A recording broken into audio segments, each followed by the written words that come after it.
Are you ready? You think you can tell us what to do? You think you can tell us what to wear? You think that you're better? Justin Herbert or Phillip Rivers? Oh man, I got the longevity. I got 24 seconds. Justin Herbert. Yep, that's it. That's it.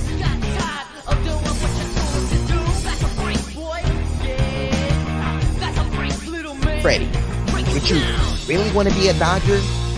Did you really want to leave the Atlanta Braves after winning a championship? No. Welcome to the show, my guy. What's up, Fredo? How you doing, my man?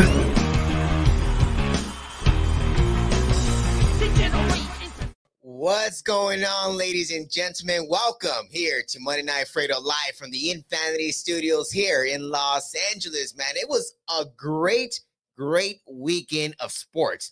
I mean, it seems like every week ever since football started, it's just very good because there's just so much content, so much activity, so many things to talk about. I mean, every Monday I'm going to come up here and try to fire someone because I'm going to talk about somebody that, you know, it just seemed like he was under a lot of fire yesterday. We understand the way the LA media plays a lot of these athletes and coaches around here.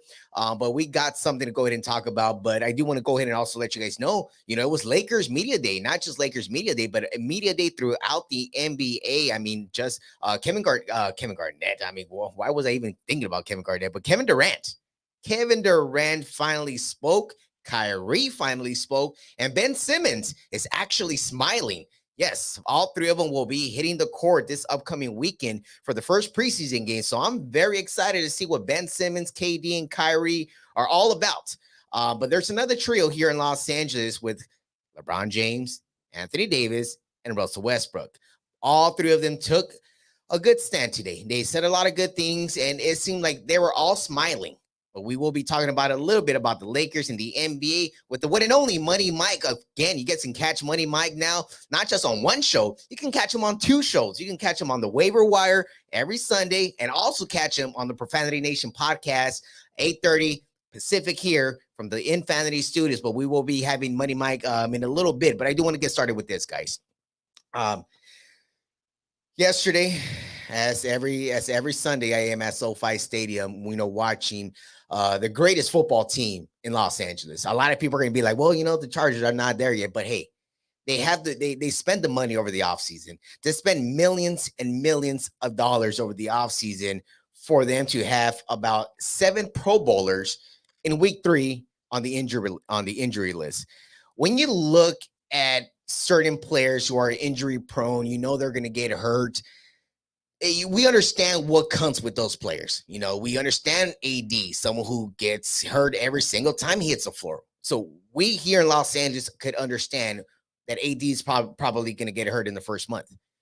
We didn't expect Justin Herbert to get hurt in the second week of the NFL season on the short week in Kansas City. Ribs, bad hit, very bad hit. He was just getting beat up that day. No one understood why he even took the field yesterday after 10 days of rest.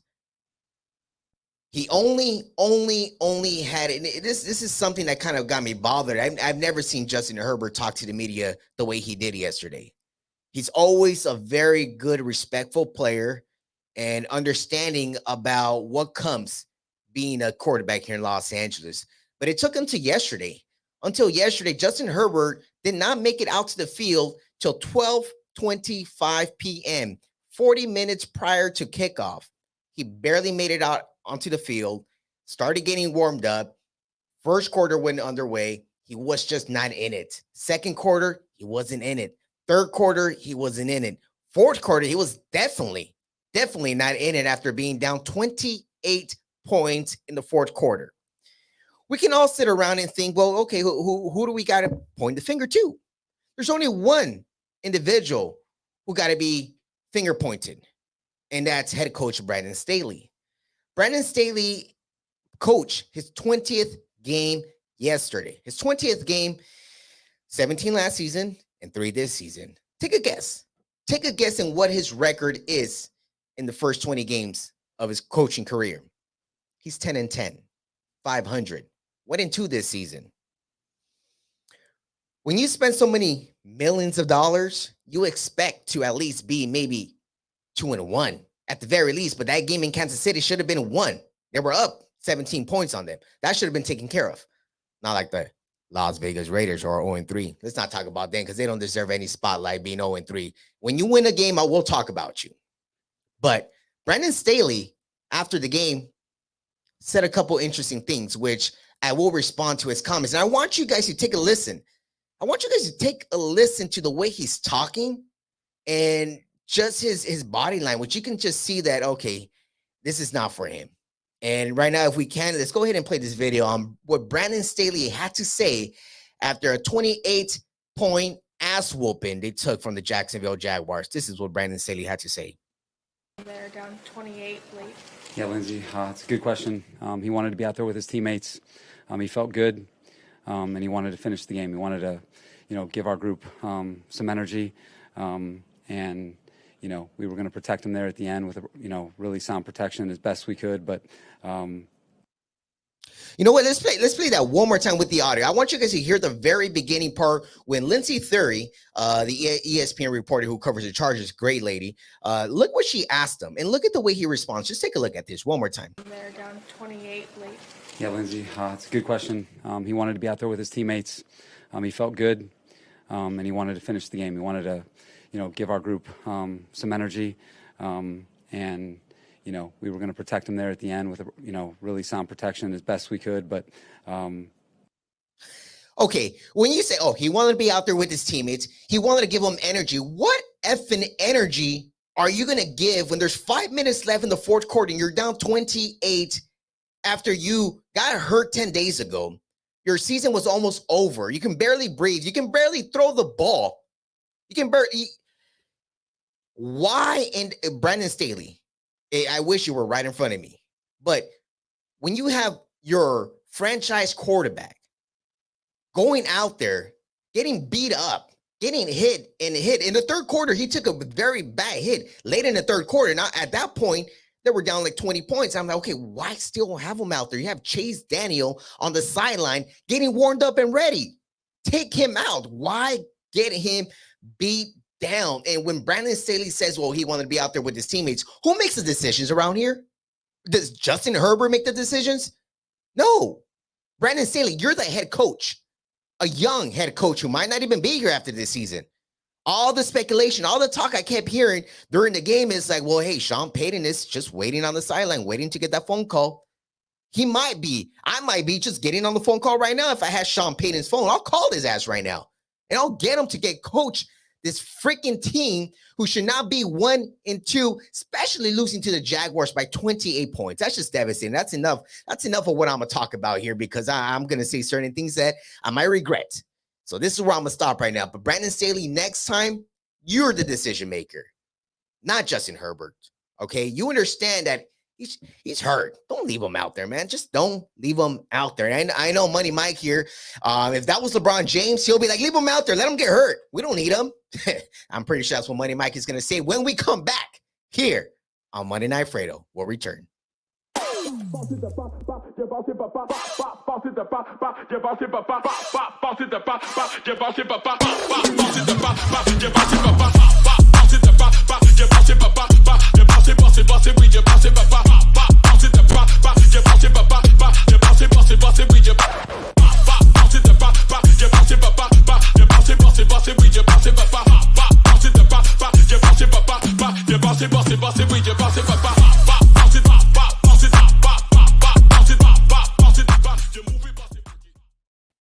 And we're back here on Monday Night Fredo. And you know this man right here to the left of me. You can catch him every Sunday on the Profanity Nation podcast, The Waiver Wire with Marco Nunez. We got the one and only Money Mike. What's up, Money? Man, what's going on? It's always great to come and be on the show. Thanks for the invite again, man. No problem, man. Hey, man, this is your studio, by the way. You can do whatever you want, right? Yeah, man. But I still want to respect you when it's your time.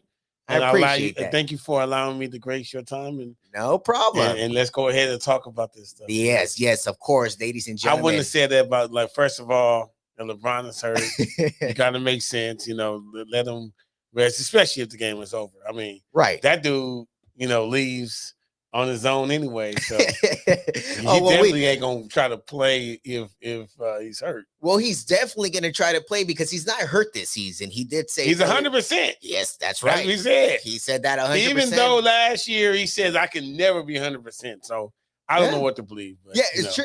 That's a true thought right there. Because I remember when he said that, and then when a few months ago, 2 months ago, when he was at the Drew League, he did say that day that he was 100. Otherwise, he would not even have taken the court at the Drew League. But Money Mike, today, Lakers Media Day, it happened. Everyone spoke today. Russell Westbrook was surprisingly there. A lot of people didn't expect Russell Westbrook to be here 3 months ago. I'm happy. Okay, well, why are you happy? Well, because look, you have to look at the dynamic, right? First of all, when they interviewed Darvin Ham, they asked Darvin Ham what would he do with Westbrook, and the reason why they hired him was because he impressed them on what he said what he would do with Westbrook. Then he has a press conference. The press conference, same thing. He's talking about. I was sold on the press conference about give us little hints and tips about how he felt that Westbrook still had a lot in the tank, and he was ready, and he knew how to utilize him.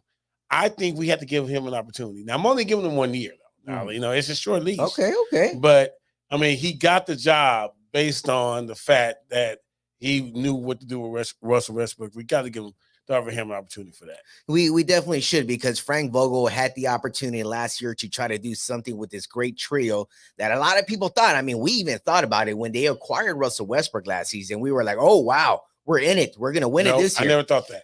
Well, maybe not you, but a lot of people in Los Angeles did. Yeah, well, that's because. But why, at that point, why didn't you think that, though?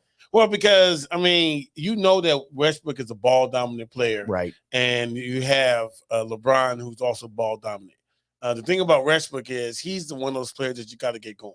Right. So he's not a player that, like Carmelo, fit perfectly, last year because. Hey, by the way, we miss you, Carmelo. I want him back on the squad. But Carmelo could come in. All right, man, go ahead and give me 15 points off the bench and it will be good. He doesn't need to get into the game. Like if you remember back in the day when Kobe was on that tear, when Shaq was hurt and when Shaq came back, Phil had to tell Kobe to kind of wind it down because we got to get Shaq started. We got to feed him the ball. We got to get him in the midst of the game, right? Well, that's how Russell Westbrook is. You got to get him in the midst of the game. If you don't, then he's going to be breaking off the side of the backboard. He's going to give turnovers. Yes. You got to get him started. LeBron doesn't need to get started. You know what I mean? Like LeBron is there and he knows this, he pick his spots, move on the court, go ahead and do that. So they have to, in order for this to work, you have to have Westbrook knowing what he's going to do, knowing what his role is, and get him started in the beginning.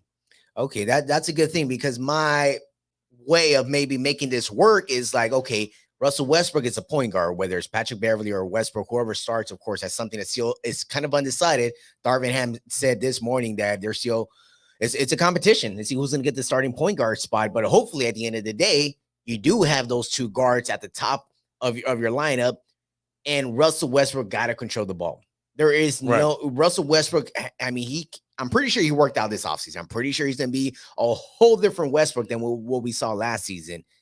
Westbrook, Beverly, you add a healthy AD, which we don't know if he's going to be healthy or not. Right now, he's healthy. LeBron's healthy. No one's hurt right now. That's a good sign. Did they install those airbags in his jersey? That's the question. I hope so. I hope they kind of give them some better shoes, maybe some of those wrestling boot shoes, something that's going to be protecting his ankles all the way to his knees, because goddamn, that guy cannot stay healthy for anything.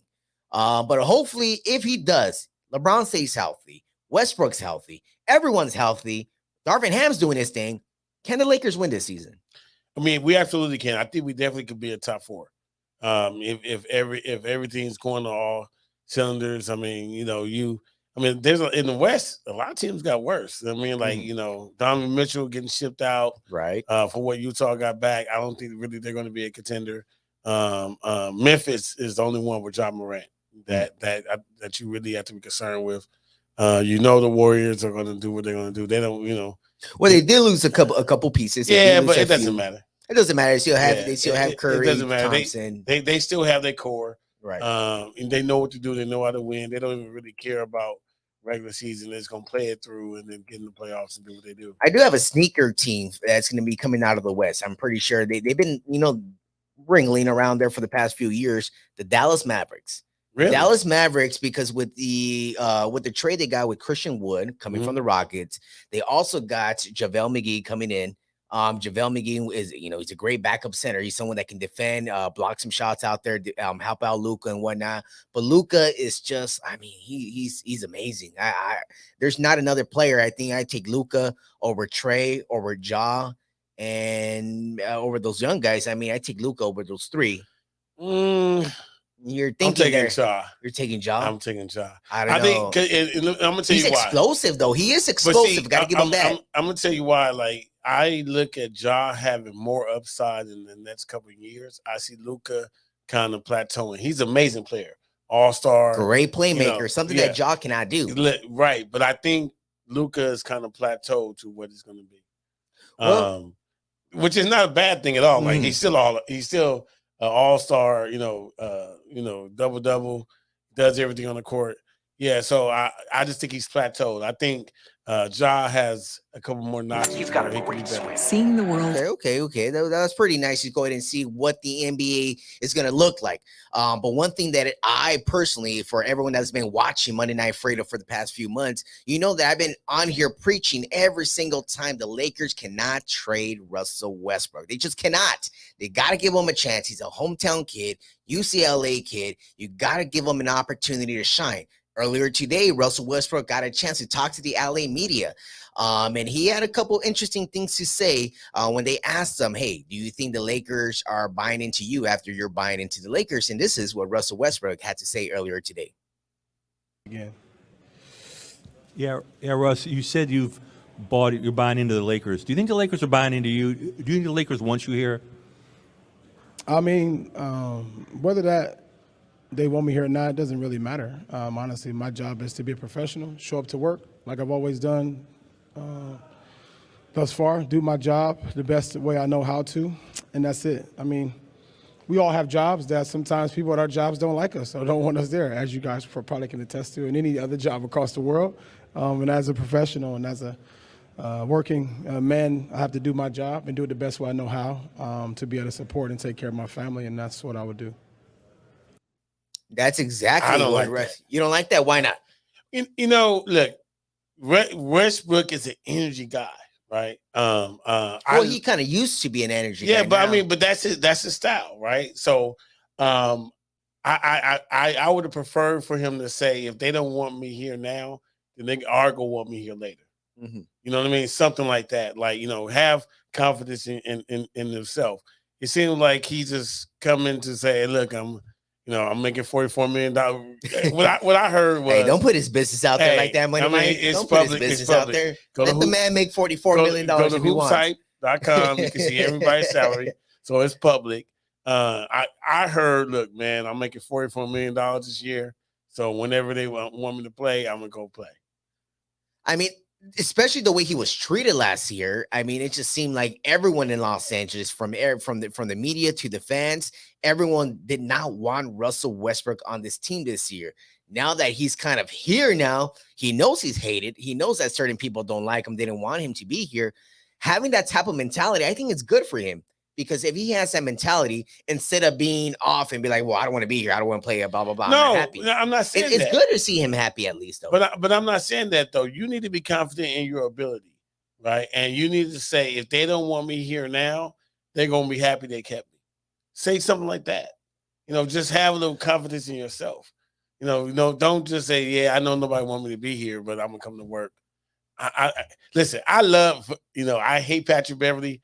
But I love the fact when they asked Patrick Beverley, what's your favorite LeBron highlight? He said, when I blocked him. Like, he's making a presence by what he's saying. And we know Patrick Beverley is nowhere near close to being a Russell Westbrook caliber player. He's not even really an all-star. He's not going to be in Hall of Fame. Russell Westbrook will. But I need confidence. I need him to go out there and play with confidence. Well, I hope that's what we get this season from Russell Westbrook, and of course with the new guy, Patrick Beverley, being on here as well. Interesting thing that you said about him and LeBron was, when he did block him and whatnot, LeBron was laughing about that. And he just said, hey, Beverly's a great guy. I'm happy that he's on the team this year. He's had to team up with certain players that he didn't like. He named 3 players, not that he didn't like, but that, he never got along on the court with. The first player he mentioned earlier today was Kendrick Perkins. When him and, when he was with Cleveland battling against Boston, he's like, I didn't like Perkins. He ended up being teammates in Cleveland. Second guy he didn't like, Lance Stevenson. Lance Stevenson and Hit had that little, back and forth when they were in Indiana, and they teamed up here in LA. And now with the thing going back and forth with Beverly, now they're teamed up here. What do you think that kind of shows you from LeBron's side? Like, does LeBron show you like, okay, I'm all about winning. I don't care who my teammates are. I just want to win. Look, they asked Jerry Rice who was the toughest person to go against. He said Deion Sanders. And that year, Deion Sanders was on that team. Who? I mean, I'm just saying that's just what happens, right? Uh-huh. So when you go through players, you hate them because they do something different. They create that type of intensity, type of thing. Lance Stevenson, he was always crazy and, he was blowing in his ear and doing all that weird, crazy stuff. You hate it when right he's against you, but you want him to do that to other people. Mm-hmm. So I mean, it makes sense to me. Like you got to keep your enemies closer. You know what I mean? Right. Keep them real close. So he signed off with a deal. He knew what he was going to bring. He knew that how he hated and how he felt when he had to go against him. So obvious, it's great to have a guy like that on the team so he can do that to other people. Well, that's a good thing that, we're going to be able to see a lot of excitement with this ball team. Of course, the first preseason game is in Las Vegas, and it's on Monday, a week from tonight. So when you guys see me here on Monday Night Fredo, I'm going to give you some highlights on the basketball game. Let's see who's going to play. I'm very excited to see Christie play. Max, new rookie from Michigan State. Excited to see him. And Lonnie Walker IV. That's my underrated key player that the Lakers signed this offseason. Lonnie Walker IV. He's going to be amazing, impressive. Hearing him talk about the season today, got me excited. And even Juan Toscano Anderson as well. You got a couple guys are coming in that have been in the league for about 3, 4, 5 years now. Not like some young guys, but I think those guys will be able to help and take this team to the promised land, I think. Look, I know that the people say that preseason doesn't matter. To me, preseason this year especially matters a lot. Chemistry. Yeah, I mean, I think I listen, all the people you named was amazing. Let them run the second half. But I really kind of want to see at least about 15 minutes, with our starters, our main guys on the floor, simply to see how they're going to gel. Mm-hmm. Because, I think we need to win these games. They need to be competitive. We need to be able to see something. I think all this kind of matters right now because the last couple of years it's been like, oh, preseason don't matter. All right, oh, the first 20 games don't matter. No, I think we need to come out on fire and put other teams on notice that we are on a mission. And people need to see that. So honestly, like I said, I think everybody need to play. If they're healthy, they need to get out there. They need to play. They need to get their run. They need to practice what they've been doing in their practices for at least 15, 20 minutes, and then we could go and try out the people younger that's trying guys. to make the younger guys trying to make and the ones trying to make the team and all that particular stuff. But I think it's very important for them to get out there, get some run together, and see what's going to work. Yeah, that's going to be pretty exciting to see. But there's some other news that popped earlier today, this morning, broke news around 7 o'clock this morning from the East Coast. Finally, the opportunity, the man that I've been preaching about as well. Of course, I'm always here. In this platform here, there's certain people that I love to show some love to. And there is one individual that I got a chance to cover all season long at the Drew League, which is LiAngelo Ball. LiAngelo Ball finally signed a 1-year deal with the Charlotte Hornets earlier this morning that guarantees him to play a year with his brother, LaMelo Ball. LiAngelo Ball will be wearing number 18 for the Hornets. Money Mike, I want to get your thoughts before we do get going here. What you've seen in LiAngelo Ball over the last 5 seasons, 5 years. You saw him being a young kid in Chino Hills. You saw him go into UCLA. Didn't really do anything after that incident in China. Battling back and forth overseas to the G League, from the Thunder to the G League in Detroit, G League over there in Charlotte as well. now gets an opportunity to be part of the training camp roster to make the full season roster, which I don't see him not making it because of LaMelo and how big LaMelo is in Charlotte. I think they're going to give him an opportunity because of his brother and because of his shooting. What have you seen of LiAngelo like in the past few years? Look, I like what LiAngelo has been doing. He is obviously the worst of the three players, of the three brothers. Oh, let me stop you there. He's actually the best shooter out of all three players. But he's the worst. At the end of the day, if you can shoot the ball, you can play ball. I mean, Craig Hodges, remember Craig Hodges is a 3-point shooter. Yeah, and remember when he went to defend this championship, 3-point championship, he was in the NBA uniform because he didn't have a team to be on. So because the Bulls, that was the Bulls. It was dirty. He got blackballed a little bit. It was crazy. Right. So listen, blame Jordan for that. Do I think that LiAngelo Ball deserves to be on an NBA team? Absolutely, I do. Do I think that this is his opportunity? He's been humble. He's worked really hard. Nothing has been given to him. He was balling out. What was the last game we scored? Like 53 points. 53 points. Yeah, 53 points. They lost every game, but he, was balling. He was versatile. I definitely think this is a great opportunity for him. And he deserves to play. I just hope that he doesn't, that they give him a chance. He could give a good 15 minutes a game. He could be a spark off the bench. I think he'll be good. I hope this 1-year contract is guaranteed. He's earned it though. No, definitely. He's been battling because anybody else that's been in his shoes, they maybe would have just gone and done something else, and and just quit basketball. But he continued to strive to get better every season, getting ankle surgery, knee problems, and whatnot. Finally got the opportunity. So as of today, all three Ball brothers are officially part of the NBA as of today this morning. So we're going to go ahead and see what's going to be happening in the NBA world. Of course, NFL football. Real quick, I want to give you guys an update before we do get going. On Monday Night Football, the Giants and Dallas were tied up, and right now, Dallas won. The Cowboys won. I know there is going to be a lot of Cowboy fans happy after a 23-16 point victory. Money Mike, go ahead. You're going to say something. That's interesting. I mean, they really don't have the quarterback, but they find out ways to win. Right. They're 2-1.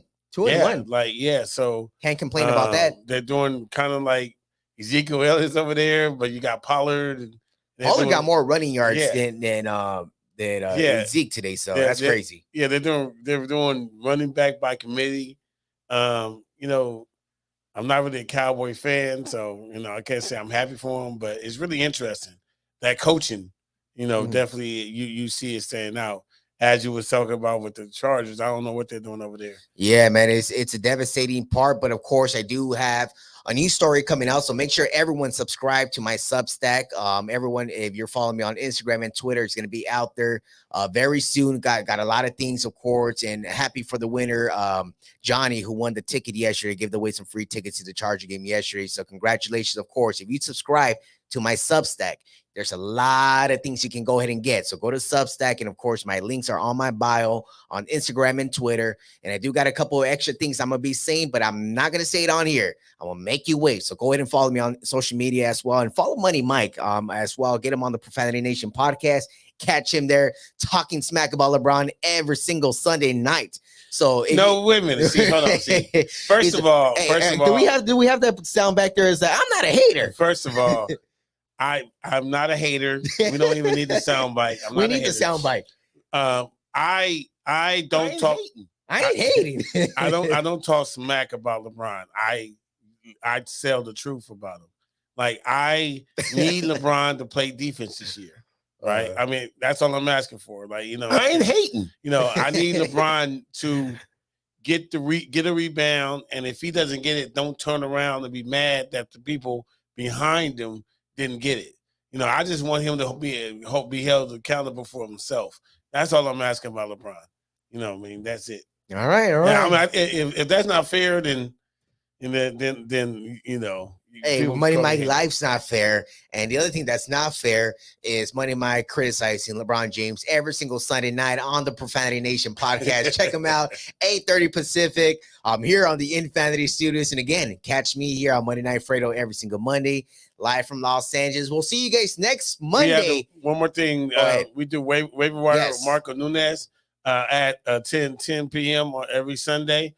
We do a follow-up on Twitter Spaces on Wednesday live. So, Marco Nunez talks about everything from the injury perspective on if you should play them, hold them, drop them off your team. So check out the waiver wire also.